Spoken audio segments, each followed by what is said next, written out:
Hey guys, and welcome back to another episode of Federico Talks Watches. Today, we're joined once again by our Director of Operations, Jonathan Hochman, who's also our vintage in-house expert. How are you, Jonathan? Not bad, how are you? Yeah, I can't complain. Keep him busy. Yeah, exactly. Today, we're going to talk about collectible vintage chronographs. And not the typical stuff, Rolex or necessarily Omega Speedmasters, but a few off-the-beaten-path vintage chronographs that we think you'd find interesting. And we'll tell you a little bit about what they trade for and what to look out for. Is that right? Exactly. Perfect. And guys, if you like vintage chronos, while we don't have a ton, check out delraywatch.com. Very interesting vintage chronographs ranging anything from about $1,200 all the way up to $50,000. A collection for pretty much everybody. Now, of course, before we get started, customary wristwatch check. I'm wearing my new in general, Habring Messina Lab limited edition, a 50 sector dial. It's not a vintage watch, but it is inspired and designed, designed to look like a 1940s Calatrava. What about you, Mr. Hochman? Well, of course, I have to wear a vintage chronograph. Which one? So I am wearing a vintage Hoyer Pre-Carrera. Very cool. Retail by Turler. Retail by Turler. And you said in your entire career, you've only seen one other one? So I've seen two black dials for sale. One I saw in person, one was on auction house. And this is the only matte silver dial I've ever found. And you're the only one, so you're the only known owner as of right now. Yeah. Very cool. All right, well, why don't you lead us right into it? Tell us the first brand we should look at for vintage chronos. Sure. So specifically, what I did was looking at three different brands that, as the original brands existed, are no longer made.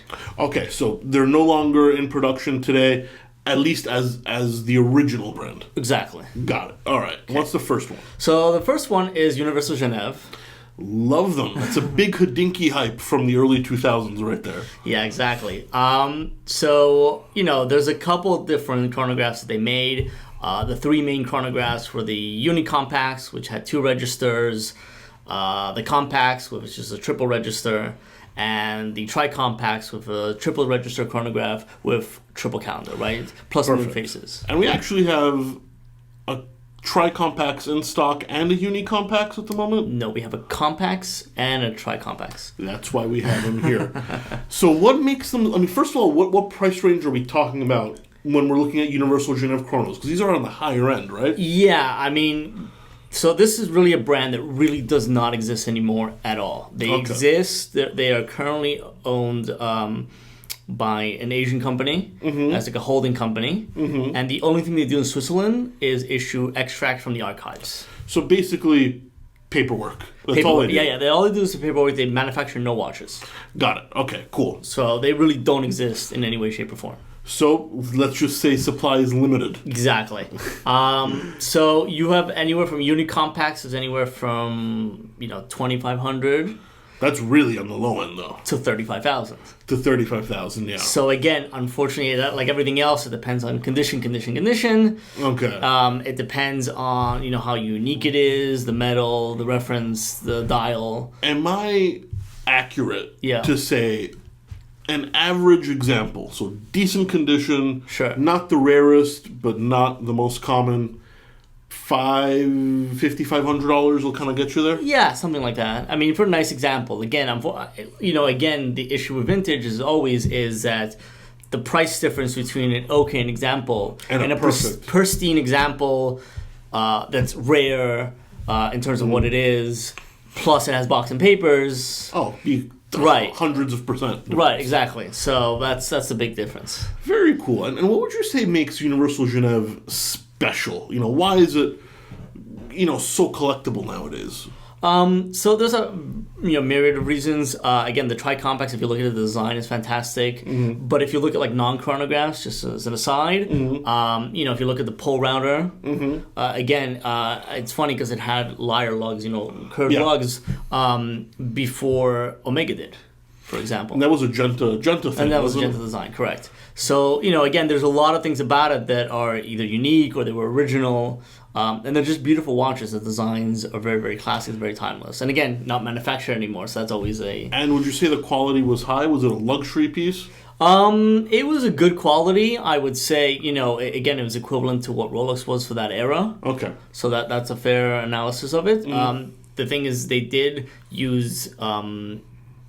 outside movements, but they also manufacture their own movements, which is always, especially for chronographs, it's always a unique thing, especially for the 50s and 60s. All right, cool. So Universal Geneve, it's kind of the one I figured most people would know here.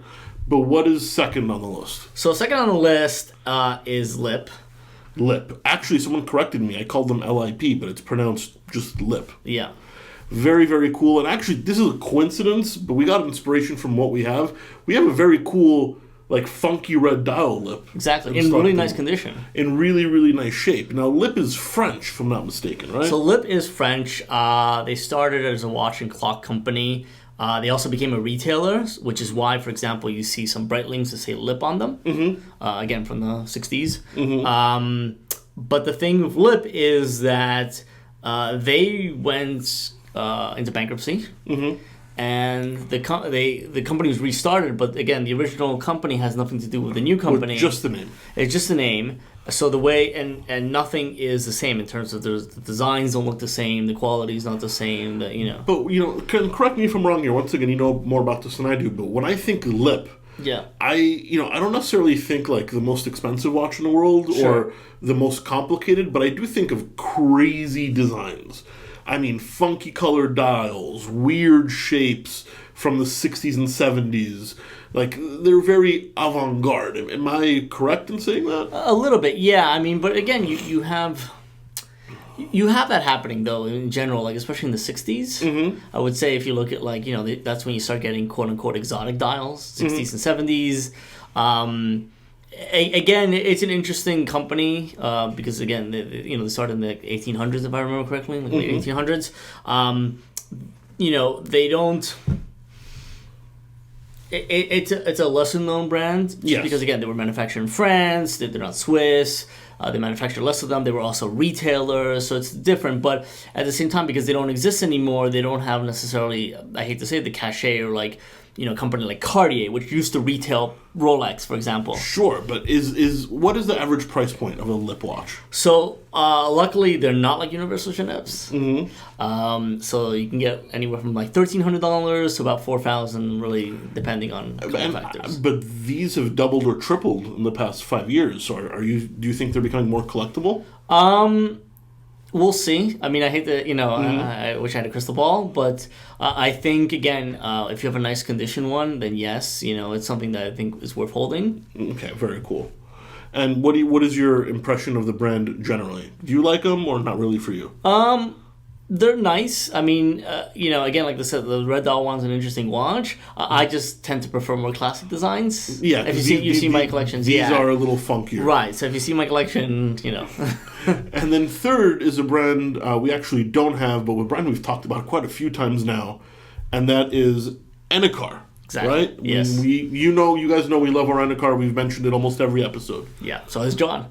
Well, John owns a couple. Yeah, exactly. Yeah. So and I have one as well. So I don't have one yet. But tell us a little bit about the Enicar chronographs. Sure. So basically, there's two primary chronographs. You have the Sherpograph, which is just a chronograph, triple register, and then you have the Sherpa Jet Graph, which is a triple register chronograph plus GMT. Got it. All right. Very cool. And is Enicar brand known more for their chronographs or their dive watches? I would say both. I mean, I think less people, especially like the Jet Sherpograph, less people know it exists. But I would say that they are known more, I think, for maybe like the time only or time plus date watches. Okay. In other words, like the Ultra Dive and they're not necessarily as prestigious. Would you consider them as prestigious as Universal Geneve in the chronograph realm? No, I mean I think at the same time, they manufacture less watches than Universal, so there is that. Again, Universal, we have to remember, was manufacturing for other brands. Kind of like Jaeger. Yeah, exactly. So like there's Universal watches that, for example, made for like Hermes in like the 40s. Oh yeah, I know those. Right, exactly. So so they were manufactured for so there's more of them really in terms of quantity. And they had more SKUs, and they had more reference numbers. Sure. More variations. The thing with Enicar was some, not with the chronographs unfortunately, but with the time only watches, they did have in-house movements. Sure. Really nice, again, for that era. It was a Was unique pretty thing. unique, yeah. Right, exactly. What do Enicar chronographs kind of go for on the market? So, I mean, really depends. Luckily, they don't get to Universal Geneve prices, which is a plus. So, a Sherpograph can be 9,000. Again, these are general prices, but 9 to 15,000.